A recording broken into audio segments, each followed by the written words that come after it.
Mari kita berdoa. Bapa dalam sorga, kami rindu memiliki spiritualitas yang sehat. Itu sebabnya ya Bapa, berbicaralah kepada masing-masing kami pada kesempatan ini. Kami mau membiarkan pikiran hati kami diterobosi oleh benih kebenaran firman-Mu. Dan kami mau menyediakan hati kami sebagai tanah yang subur, yang siap ditaburi benih kebenaran firman-Mu. Dan kami berdoa, benih yang Tuhan taburkan dalam hidup kami berbuah lebat, berlipat kali ganda. Supaya hidup kami boleh semakin serupa dengan Tuhan Yesus Kristus. Terima kasih, hanya di dalam nama Tuhan Yesus kami berdoa. Sama-sama kita katakan, amin. Shalom, apa kabar? Saya percaya kita semua dalam perlindungan Tuhan yang sempurna. Saudaraku, mari kita siapkan hati kita, siapkan catatan kita. Kita akan mendengarkan firman Tuhan. Masih dalam serial tentang spiritualitas yang sehat. Kalau kita sudah bicara spiritual discipline, spiritual practice, sekarang kita mau bicara tentang spiritual growth. Kerohanian yang bertumbuh. Saudara, segala sesuatu yang hidup pasti bertumbuh. Hanya tanaman mati yang tidak bertumbuh dari saudara beli, ya begitu aja, yaitu tanaman plastik. Tapi kalau tanaman yang hidup pasti bertumbuh. Ya. Dan saudara harus tahu begini, bahwa target Tuhan dalam kehidupan orang percaya itu sebenarnya bukan pada conversion, bukan pada pertobatan. Pertobatan itu hanya pintu awal. Target Tuhan juga bukan pada perpindahan agama. Ada banyak orang kalau sudah perpindahan agama merasa senang. Dan dihubungkan dengan malaikat bersorak-sorai. But let me tell you this, bahwa target Tuhan bukan pada perpindahan agama. Target Tuhan juga bukan soal berapa banyak jumlah yang dibaptis. Tetapi target Tuhan lebih kepada ini. Sebuah pertumbuhan rohani ke arah Dia dalam segala hal. Saya harus garis bawahi dalam segala hal. Efesus 4 ayat 15 berkata gini. Tetapi dengan teguh berpegang kepada kebenaran di dalam kasih kita, bertumbuh di dalam segala hal ke arah Dia, Kristus yang adalah kepala. Tuhan mau rohani kita bertumbuh dalam segala hal. Itu berarti gini, kehidupan kekristenan tidak bisa dipisahkan antara yang jasmani dan yang rohani. Maka orang yang mengalami spiritual growth, karakter jasmaninya pasti juga akan terlihat. Kita tidak bisa memisahkan antara kehidupan rohani dan jasmani. Jadi saudara tidak bisa berkata, aku makin cinta Tuhan, aku makin rohani loh.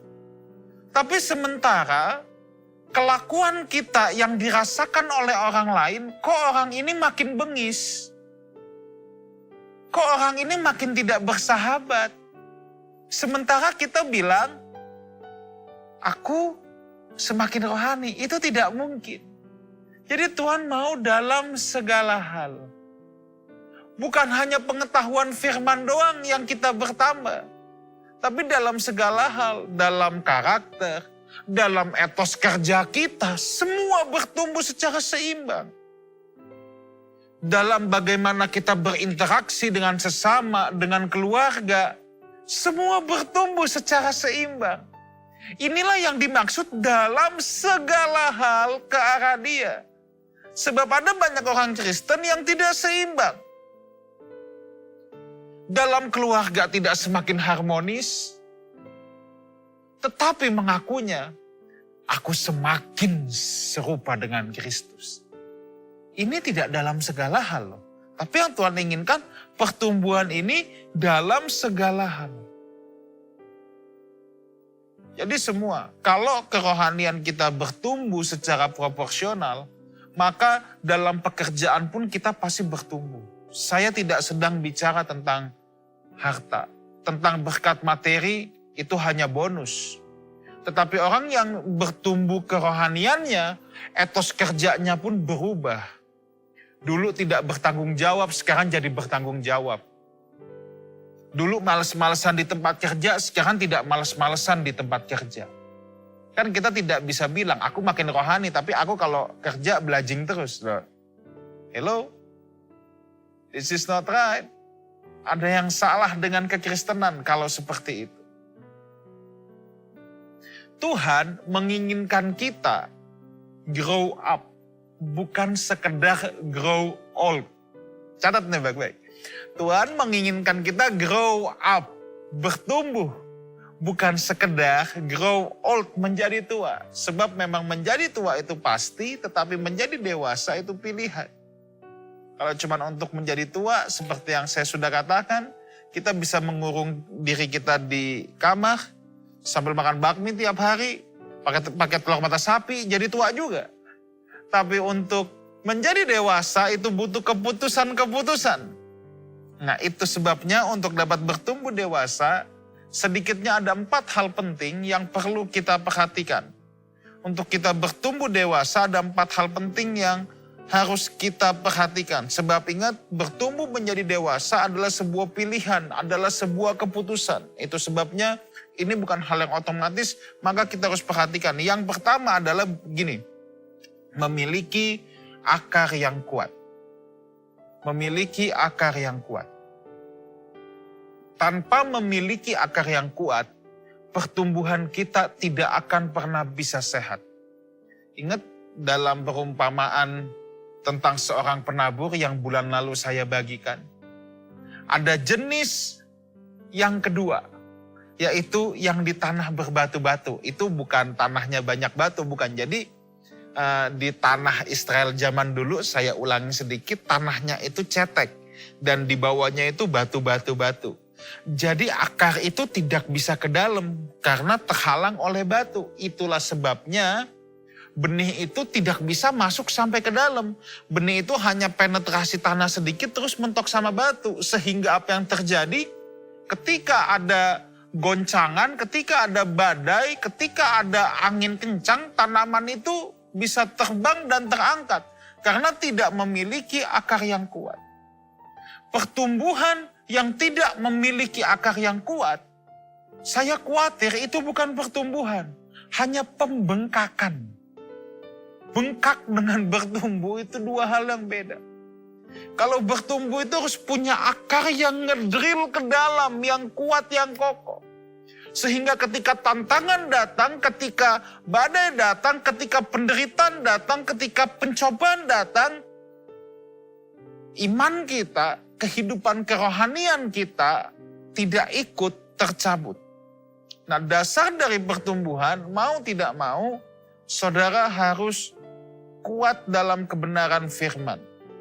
1 Timotius 3 ayat 16, 2 Timotius 3 maksud saya. 2 Timotius 3 ayat ke-16, segala tulisan yang diilhamkan Allah memang bermanfaat untuk mengajar,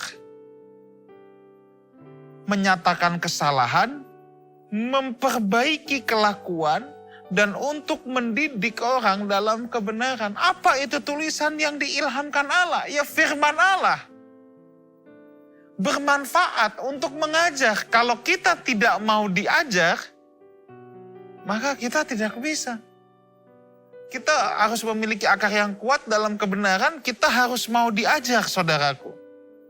Kita mau diajar, terus tadi apa yang dikatakan, mau berubah dari kesalahan kita, itu kan keputusan. Kan tadi untuk menyatakan kesalahan. Kebenaran firman akan mengekspos hati nurani kita yang paling dalam. Dan ketika Tuhan menyoroti, pilihan ada di tangan kita, kita mau berubah atau tidak. Kalau kita tetap mau dalam kesalahan kita, maka kita tidak akan pernah bisa menjadi dewasa. Itulah sebabnya menjadi dewasa adalah sebuah pilihan. Tetapi kalau orang yang mau bangkit, berdiri dan memutuskan, aku mau berubah, Maka kedewasaan adalah milik orang-orang yang mau berubah. Ya, tadi apalagi untuk menyatakan kesalahan, memperbaiki kelakuan. Nah ini, habis kesalahan dinyatakan, mau berubah nggak? Ada banyak orang yang nggak mau berubah. Ada banyak orang yang tidak ngotot untuk berubah. Tapi saya mau ajak Lifehouse Family yang saya kasihi. Dan dimanapun saudara berada yang menyaksikan acara Lifehouse Sermon ini. Saya mau ajak kita semua untuk berubah. Yuk. Sebab kalau kita tidak berubah, kita tidak akan bisa bertumbuh jadi dewasa. Dan untuk mendidik orang dalam kebenaran, kata Alkitab. Dididik dalam kebenaran. So, yang pertama adalah memiliki akar yang kuat. Dalam Injil Matius dikatakan, nanti akan ada angin datang, banjir datang, hujan datang. Hujan itu bicara dari atas. Banjir itu dari bawah, angin dari samping. Itu apa? Tantangan hidup itu bisa datang dari segala arah. Tapi berbahagialah orang yang memiliki akar yang kuat. Dia akan terus bisa bertumbuh di tengah tantangan hidup. Sekarang kita dalam situasi sulit, saudaraku, di COVID-19 ini. Dan akan terlihat orang-orang yang memiliki akar yang kuat. Yang sekalipun dalam himpitan, dia tetap tegak berdiri. Dia tetap tidak menyangkali imannya. Dia tetap setia kepada Tuhan. Dia tetap tidak mengurangi cara hidupnya, cara ibadahnya kepada Tuhan. Akan terlihat. Itulah sebabnya miliki akar yang kuat. Yang kedua, yang kita harus perhatikan tentang pertumbuhan rohani. Pertumbuhan melalui ketekunan dan pencobaan. Through the trials. Yakobus 1 ayat 2-4 saya akan baca.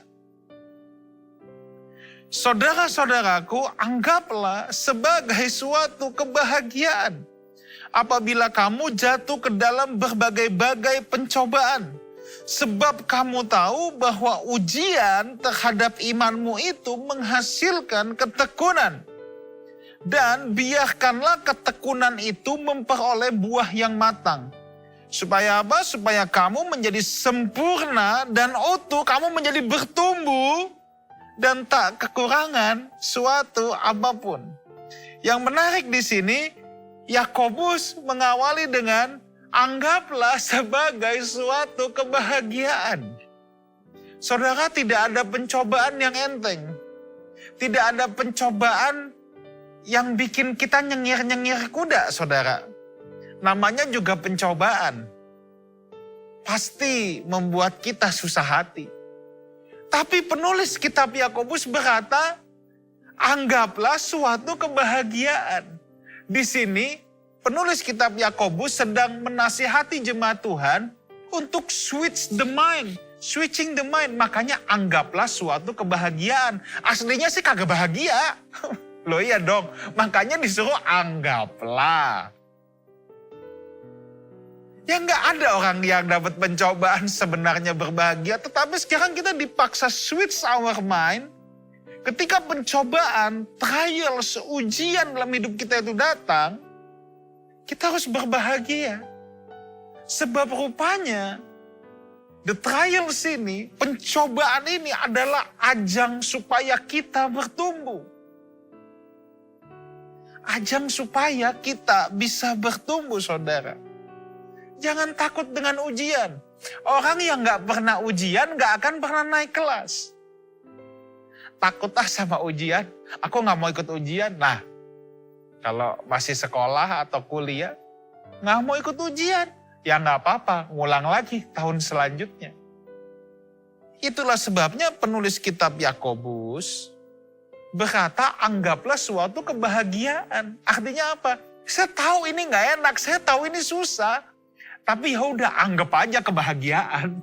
Kan gitu. Anggap aja sebagai kebahagiaan. Sebab kamu tahu bahwa ujian terhadap imanmu itu menghasilkan ketekunan. Hanya orang yang tekun yang bisa melewati pencobaan. Dan ketekunan itu loh yang membuat kita dewasa. Makanya di ayat keempat, dan biarkanlah ketekunan itu memperoleh buah yang matang. Kita jadi matang, jadi dewasa, jadi mature. Kalau dalam NIV itu gini, perseverance must finish its work so that you may be mature and complete, not lacking anything. Jadi ketekunan itu yang akan membuat kita jadi komplit, jadi mature, jadi dewasa, jadi bertumbuh. Tapi orang sulit tekun. Sulit bisa punya ketekunan kalau tidak mau menghadapi pencobaan.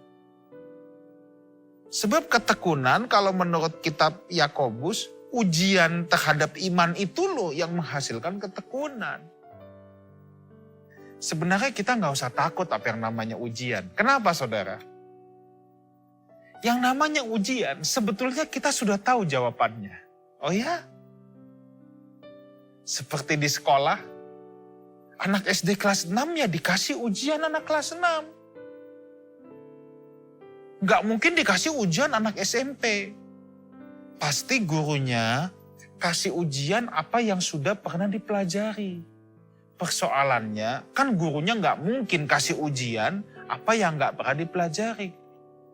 Apalagi Tuhan yang maha adil, maha bijaksana. Ketika Tuhan berikan ujian sebenarnya kita sudah tahu jawabannya. Tetapi banyak kita yang menjadi ignorance.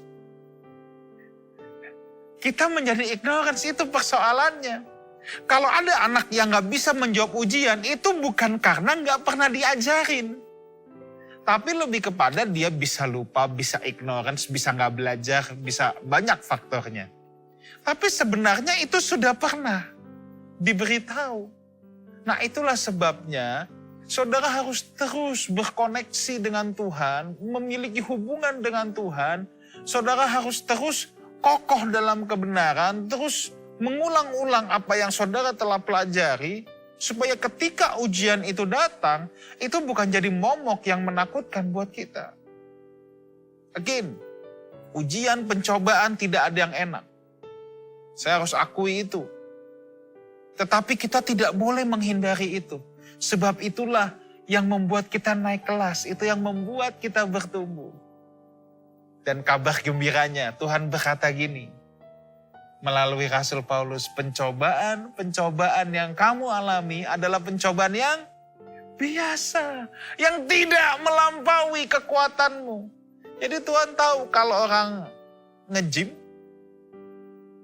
untuk melatih otot, itu nggak ada yang enak.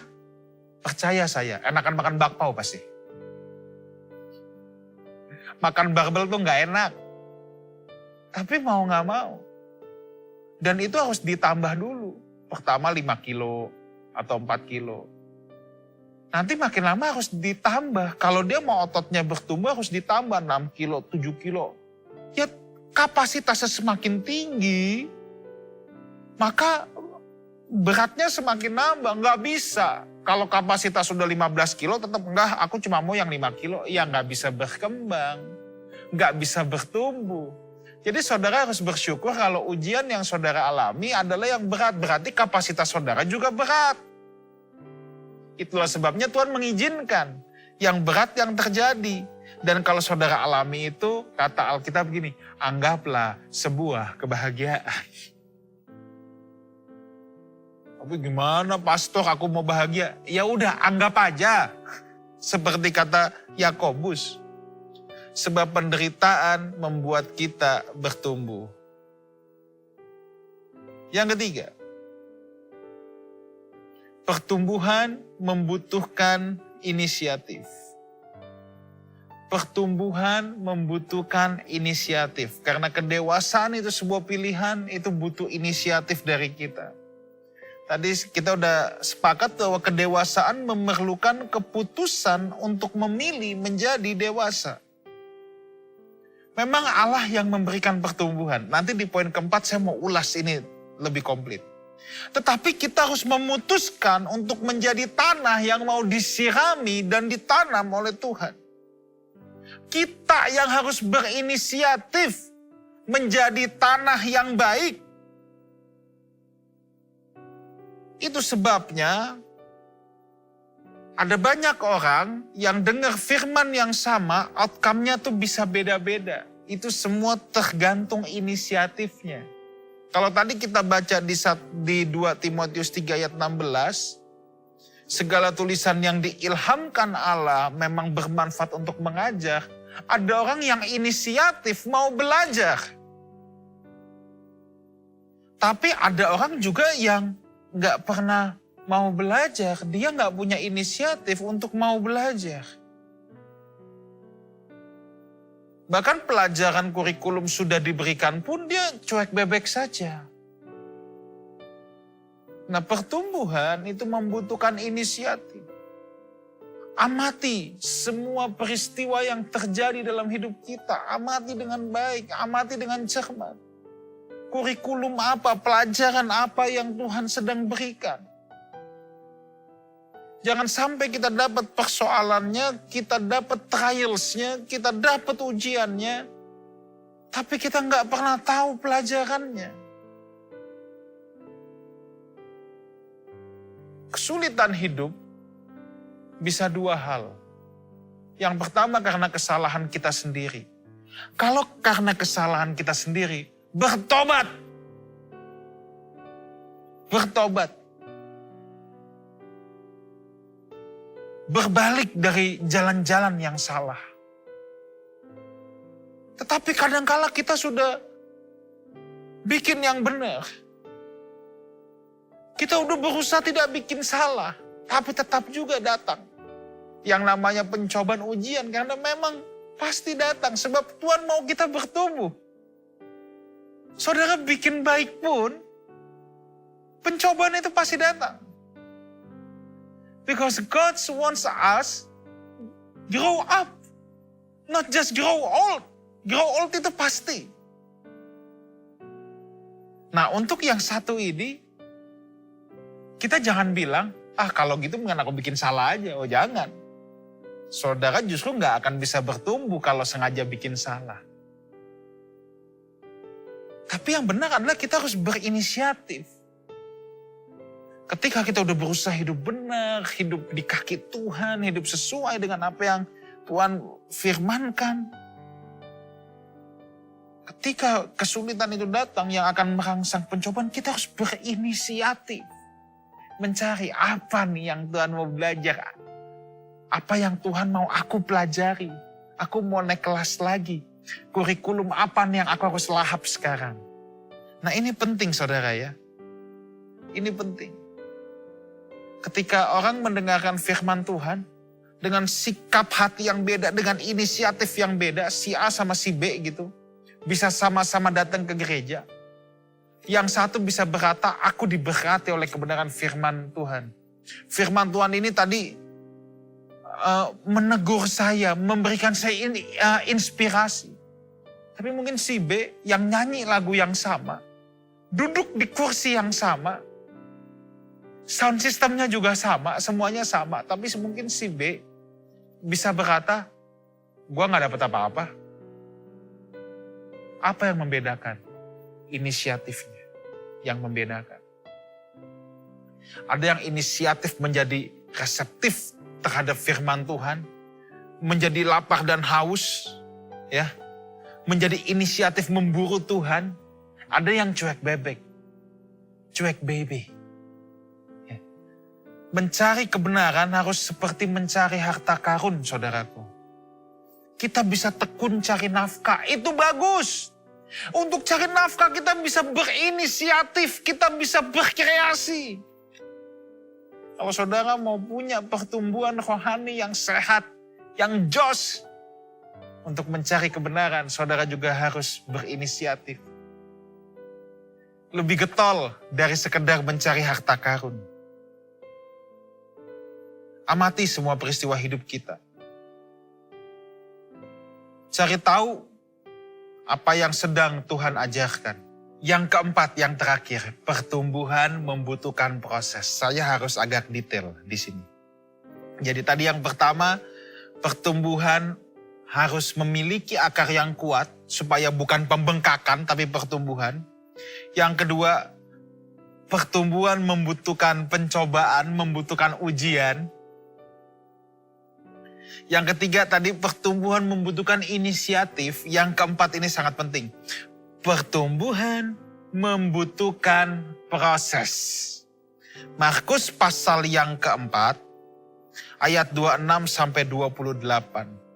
Lalu kata Yesus, beginilah hal kerajaan Allah itu. Seumpama orang yang menaburkan benih di tanah, lalu pada malam hari ia tidur dan pada siang hari ia bangun. Dan benih itu mengeluarkan tunas dan tunas itu makin tinggi. Bagaimana terjadinya tidak diketahui orang itu. Bumi dengan sendirinya mengeluarkan buah, mula-mula tangkainya, lalu bulirnya, kemudian butir-butir yang penuh isinya dalam bulir itu. Lewat bacaan ini ada dua hal. Yang pertama adalah Allah yang memberikan pertumbuhan. Orangnya nggak tahu apa-apa kok, dia tidur di malam hari. Lalu ayat 28, bumi dengan sendirinya. Ini akan kita bahas, kita keep dulu. Tetapi ayat ini juga bicara ada proses. Tidak bisa langsung tanam, detik itu juga mau lihat twing numbuh. Ini bukan Mario Bros. Makan jamur langsung jadi gede. Butuh waktu. Ada waktu, ada proses. Semua yang karbitan itu nggak bagus. Semua yang karbitan itu nggak bagus.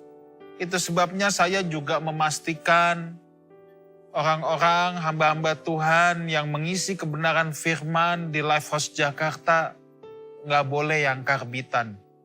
Harus punya track record yang jelas. Harus dipastikan bahwa ia mengalami proses yang cukup. Ada banyak orang gitu baru bertobat cepet-cepet pengen kesaksian. Ya, it's okay kalau untuk menyaksikan cinta kasih Tuhan, tapi kadang-kadang suka bablas sekalian ingin mengajar jemaat. Wah, ini yang gak bisa, saudara. Semua butuh waktu.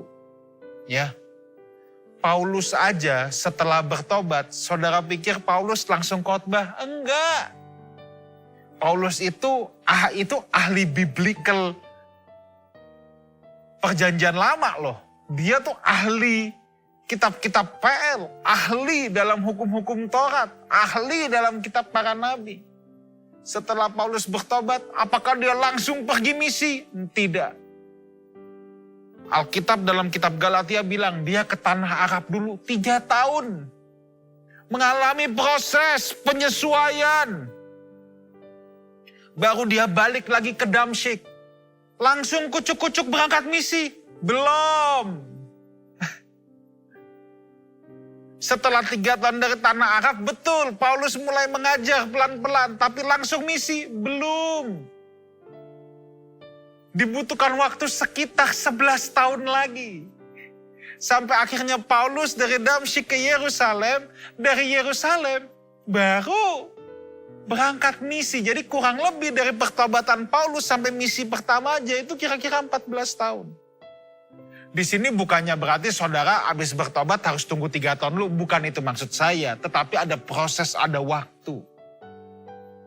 Buah itu juga nggak bisa matang dalam semalam. Semua butuh proses dan waktu.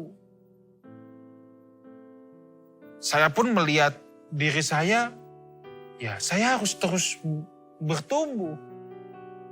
Saya 3 tahun yang lalu, 2 tahun yang lalu, 1 tahun yang lalu dengan sekarang harus bertumbuh. Harus melalui proses. Dan proses itu selalu membutuhkan apa yang namanya waktu. Apakah Paulus langsung tulis surat? Belum. Paulus berangkat misi itu kira-kira tahun 45-an. Sekitar tahun 45. Tapi baru menulis surat pertama yaitu kitab Galatia sekitar tahun 53. Tuh, bayangin ya, jadi dari bertobat sampai ke berangkat misi aja kira-kira 14 tahun, kurang lebih. Dari berangkat misi sampai nulis lagi 8 tahun lagi tuh coba. Jadi dari dia bertobat sampai kualifikasi nulis surat untuk jemaat yang kemudian kita nikmati sekarang, hampir 20 tahun. Makanya saya kadang-kadang suka ajaib kalau ada orang baru kemarin bertobat. Bulan depan udah keluarin buku. Apa isinya? Tapi ya sudah. Tapi saya harus mengajarkan harus yang benar. Semua itu butuh waktu, saudaraku. Ya. Karena pertobatan punya proses dan butuh waktu, kita tidak boleh menghakimi. Ada orang mungkin yang masih di levelnya di kelas 6. Terus kalau kita melihat dia bergerak di level kelas 6, kita tidak bisa menghakimi dia bahwa dia tidak bertumbuh. Loh ya memang belum SMA kok masih kelas 6. Memang ada orang yang bantet, bonsai.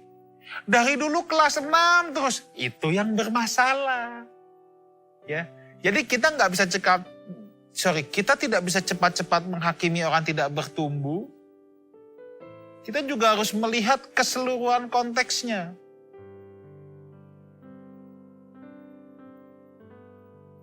Kalau memang dia masih kelasnya di kelas 6, ya kita nggak bisa expect dia melakukan hal yang SMP dan SMA. Nah itulah sebabnya kita yang harus mengecek diri kita sendiri. Jangan sampai secara umur rohani harusnya kita sudah tua. Tapi kelakuan rohani kita masih anak-anak, itu masalah. Makanya topik spiritualitas yang sehat minggu depan, saudara tetap ikuti. Yang terakhir adalah spiritual check up. Harus dicek, ya saudara ya, harus dicek. Nah, tadi saya sudah katakan bahwa kita jangan mudah menghakimi orang tidak bertumbuh karena rohani dan lain sebagainya. Sebab Allah yang memberikan pertumbuhan. Kalau dia bertumbuh memang baru kelasnya segitu, terus kita bilang nggak bertumbuh orang ini. Hati-hati. Alkitab berkata Allah yang memberikan pertumbuhan. Dan pertumbuhan butuh waktu. Ya, jadi stop judging others, stop merasa diri paling benar. Lebih baik kita lihat dulu diri kita, aku bertumbuh gak sih daripada sibuk urusin orang lain. Oke, saya mau buka bagian terakhir dan kita akan selesai. 1 Korintus mulai dari pasal yang ketiga. Saya akan bahas pelan-pelan ayat per ayat. Saudara harus tahu kota Korintus adalah kota yang sudah advance di zamannya. Ini kota pelabuhan, kota perdagangan. Karena kota pelabuhan banyak kapal dari mana-mana berlabuh di kota Korintus. Dan karena kota Korintus kota besar ya. Dan di kota ini juga banyak tradisi-tradisi yang hebat. Sehingga ada banyak pengajar yang masuk ke kota Korintus.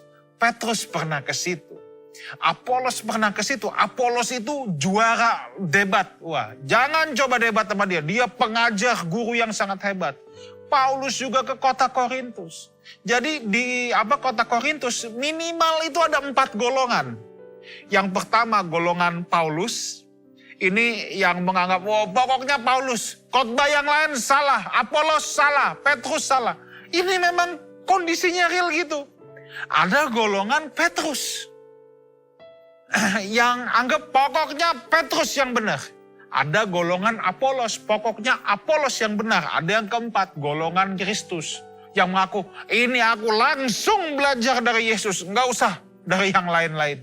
Jadi minimal ada 4 golongan saudara. Dan Paulus melihat perselisihan gini. Lihat, 1 Korintus 3 ayat yang ketiga.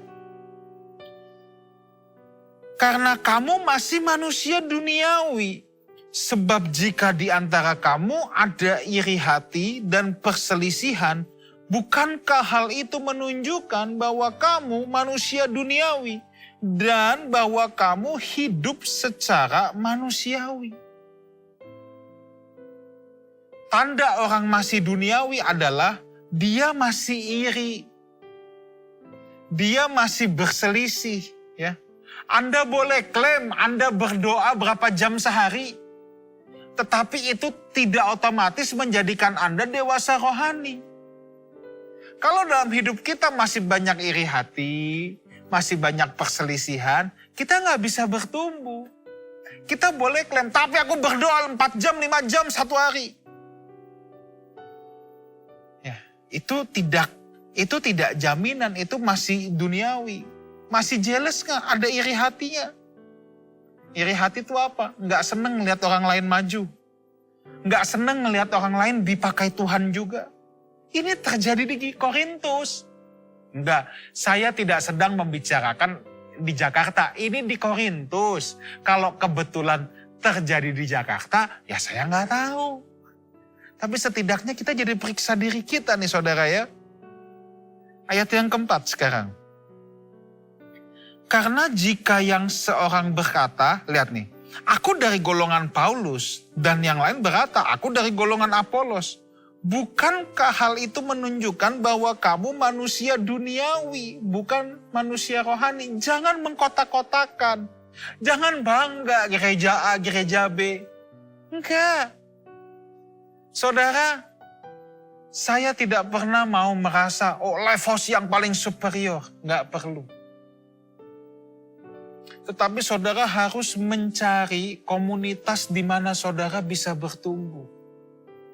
Kalau saudara bisa bertumbuh kerohanian saudara di Life House Jakarta, tanggung jawab saya untuk menanam dan menyiram benih kebenaran firman Tuhan. Nanti kalau kita baca ke bawah, tetap Tuhan yang berikan pertumbuhan.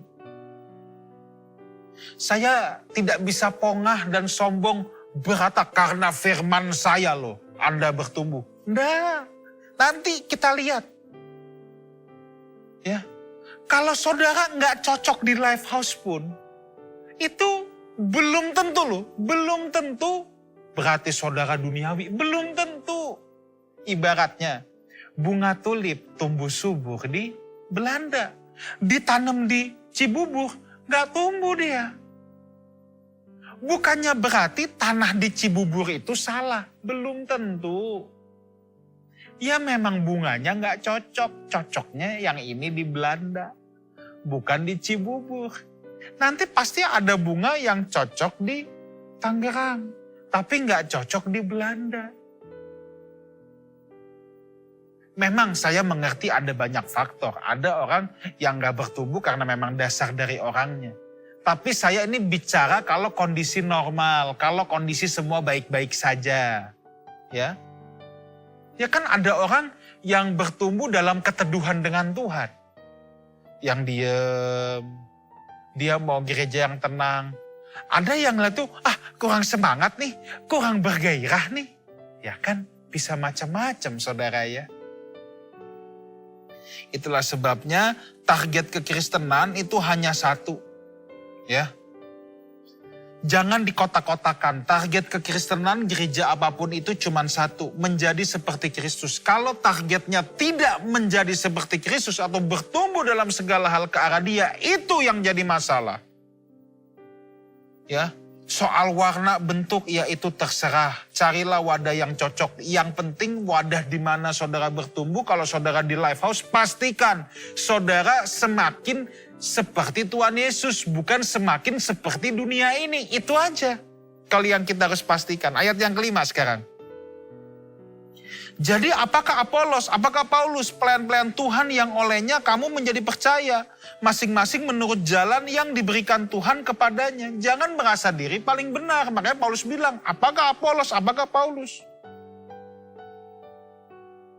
Tuhan itu kreatif, jalannya tidak terselami, makanya masing-masing menurut jalan yang diberikan Tuhan kepadanya. Jangan memaksakan pengalaman pribadi kita diterapkan pada kerohanian orang lain. Dan menganggap kalau orang lain tidak melakukan dan tidak mengalami seperti yang saya alami, berarti dia tidak bertumbuh. Kita tidak bisa judging seperti itu. Sebab Tuhan itu terlalu kreatif. Tuhan itu tidak bisa kita rumuskan A tambah B sama dengan C. Nggak bisa. Tuhan itu punya kreativitas yang luar biasa. Makanya di tengah perselisihan jemaat yang padahal harusnya bertumbuh, makanya Paulus berkata gini, pelayan-pelayan Tuhan, siapa sih Apolos, siapa sih Paulus? Dia menunjuk loh pada dirinya sendiri. Pelayan-pelayan Tuhan yang olehnya kamu jadi percaya. Memang kamu percaya melalui aku, kata Paulus. Masing-masing menurut jalan yang diberikan Tuhan kepadanya. Jadi jalan si A, jalan si B belum tentu sama. So please, kita jangan memaksakan pengalaman kita pada orang lain. Jalan di mana Tuhan membawa saudara jalan belum tentu jalan yang sama yang Tuhan bawa untuk orang lain lalui. Ayat ke-6. Ini yang hebat. Aku menanam. Memang Injil pertama masuk dari Paulus. Apolos menyiram. Tetapi Allah yang memberi pertumbuhan. Jadi pertumbuhan itu selain proses, Allah yang memberikan. Jangan klaim. Saya nggak boleh klaim. Karena khotbah saya kan saudara bertumbuh. Saya nggak bisa klaim begitu. Allah lah yang memberikan pertumbuhan. Mungkin porsi saya menanam dalam hidupmu. Mungkin porsi saya menyiram dalam hidup saudara. Tapi pertumbuhan itu datang dari Tuhan. Ayat yang ke-7, apa maksudnya? Karena itu yang penting. Bukan yang nanam yang penting. Bukan yang nyiram yang penting. Not me. All glory for God alone. Not me. Kemuliaan hanya untuk Tuhan. Sebab Tuhan yang memberikan pertumbuhan. Itu yang Paulus katakan. Wah, hebat sekali saudara ya. Saya tidak boleh take credit on it. Pertumbuhan adalah proses dari Tuhan. Bukan karena saya, karena Tuhan semata. Ayat yang ke-8, sedikit lagi kita selesai. Baik yang menanam maupun yang menyiram adalah sama. Jangan pongah, jangan sombong. Dan masing-masing akan menerima upahnya sesuai dengan pekerjaannya sendiri. Memang kemudian diuji. Nanti kalau di ayat ke-14 dan 15, hasil pekerjaan diuji dengan api. Masing-masing orang akan menerima rewardnya. Oke, but that's not our business. Tuhan yang akan menguji, Tuhan yang akan menentukan pekerjaan mana yang baik. Tapi tugas saya menanam, menyiram sebaik-baiknya. Dan membiarkan Tuhan yang memberikan pertumbuhan kepada saudara. Saya hanya memberikan guideline. Supaya bisa merangsang pertumbuhan itu. Tapi ini semua adalah urusan saudara dengan Tuhan. Urusan pribadi saudara dengan Tuhan. Ayat 9, ayat yang terakhir. Karena kami adalah kawan sekerja Allah. Kamu adalah ladang Allah, bangunan Allah. Itulah sebabnya kita harus jadi kawan sekerja Allah. Jemaat Tuhan, dunia ini adalah ladang Allah. Yuk, saya rindu Lifehouse Jakarta menjadi penuai-penuai. Bergerak, mungkin status saudara adalah jemaat. It doesn't matter, siapapun saudara, status itu tidak menentukan di kerajaan Allah.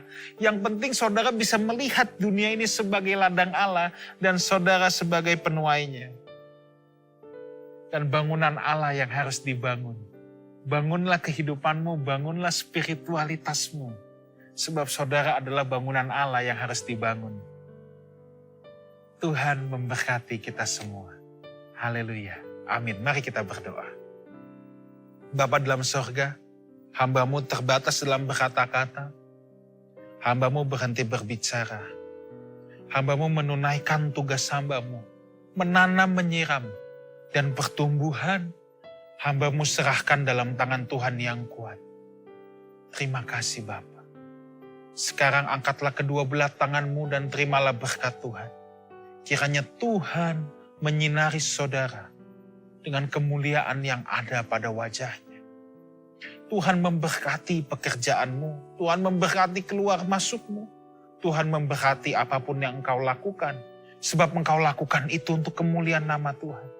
Dan kiranya berkat dari Allah Bapa, cinta kasih karunia dari Tuhan kita Yesus Kristus, persekutuan yang indah dan yang manis dengan Roh Kudus, menyertai kita semua sampai Maranatha, Tuhan Yesus datang untuk yang kedua kalinya, menjemput saudara-saudaranya yang hidup berkenan di hadapannya. Sama-sama kita katakan, amin.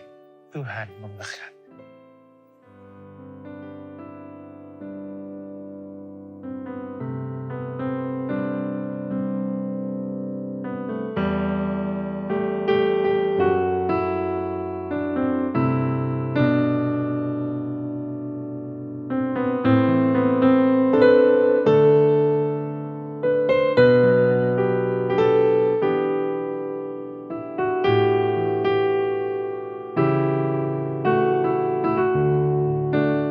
Shalom Lifehouse Family, saya ingin mengucapkan terima kasih dan tidak habisnya saya menghaturkan ucapan syukur saya kepada Tuhan untuk setiap kebaikan Bapak Ibu, kemurahan hati Bapak Ibu saudara sekalian yang telah mendukung program misi kita untuk membantu saudara-saudara kita yang sedang dalam berkekurangan, yang sedang dalam masalah kehidupan yang begitu besar karena COVID-19 yang sedang terjadi hari-hari ini.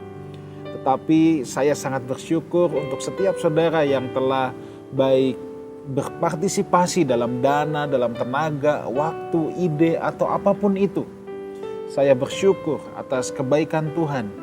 Dan kita harus bersyukur bahwa Tuhan masih memberikan kita kekuatan untuk membantu sesama kita yang sedang dalam kesulitan. Kiranya Tuhan yang membalaskan Bapak Ibu Saudara sekalian dan Tuhan senantiasa memberkati dan menyertai Bapak Ibu Saudara sekalian. Tuhan menyertai kita semua. Haleluya.